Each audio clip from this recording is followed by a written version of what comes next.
Welcome in, everyone. Ready to dive deep into the start of the Cold War. Absolutely. Always ready to unpack some history. We're going to dig into how World War II's end already had those Cold War seeds planted. Yeah, like it wasn't some clean break, right? Fascinating stuff. Totally. And our guide today is La Guerra Fría, Una Historia Mundial by Odd Arne Westad.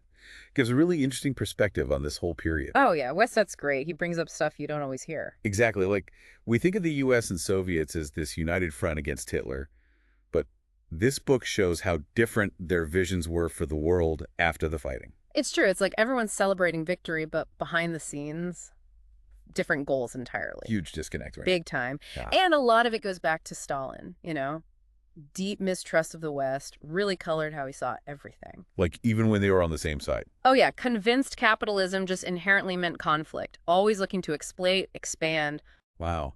So even with American tanks rolling in from the Lend-Lease program, helping them push back the Nazis, Stalin's still suspicious. You got to see it from his point of view, right? Nation's been bled dry fighting Germany. Victory comes at a huge cost. Right. Can't even imagine. Then standing next to you, this economic powerhouse, barely touched by the war. I guess it makes sense, kinda, seeing them as a threat, even while taking their help. Exactly. And that aid, vital as it was, it actually played into Stalin's fears, Yeah. Made him realize just how far ahead economically the U.S. was. Huh. So it backfired a bit. In a way. He knew he needed to secure their borders, create that buffer zone in Eastern Europe, never be that vulnerable again. Hence the whole Poland situation becoming such a flashpoint.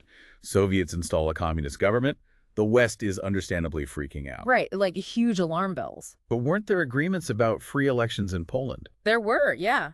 Yalta Conference, Allied leaders, Stalin included, agreed to allow free elections, Poland, other Eastern European nations. So what happened? On paper, it was all good. But reality on the ground? Messier. Way messier. Stalin had a very specific idea of what a friendly Poland looked like. Which was? Communist.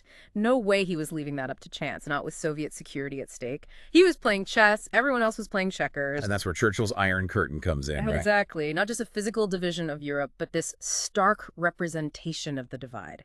Capitalist West versus Communist East. Powerful image.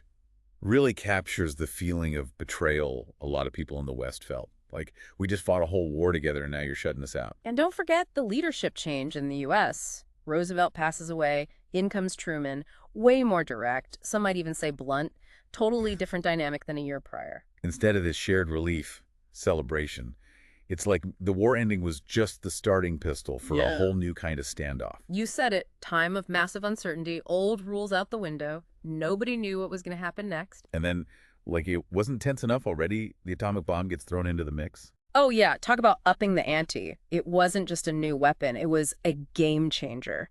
Changed the whole landscape of power. I can't even imagine, like, the world had just seen what that bomb could do, the sheer destruction. And now you've got two superpowers, each holding this power to wipe out cities. The stakes had never been higher. It's wild. But you're saying Stalin, he wasn't totally blindsided by it. Not at all. That's the thing, right? His suspicions, they drove him to think long-term. The Soviets, they already had spies in the Manhattan Project. No way. They knew all along. They knew it was coming. They were already working on their own program.